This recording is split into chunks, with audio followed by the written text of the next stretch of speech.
In the small, secluded town of Hallows End, there stood an ancient house at the end of a forgotten lane. Known by the locals as the Blackwood Manor, it had a sinister reputation. No one dared to venture near it, especially after dark.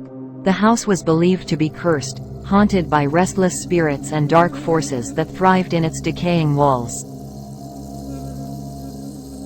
One crisp autumn evening, a young couple, Sarah and Mark, moved into Hallows End. Unaware of the house's dark past, they were intrigued by its grand, albeit dilapidated, appearance. The realtor, eager to rid herself of the Viewers, if you like to watch the scariest horror stories, do subscribe, like and share our channel. Thank you.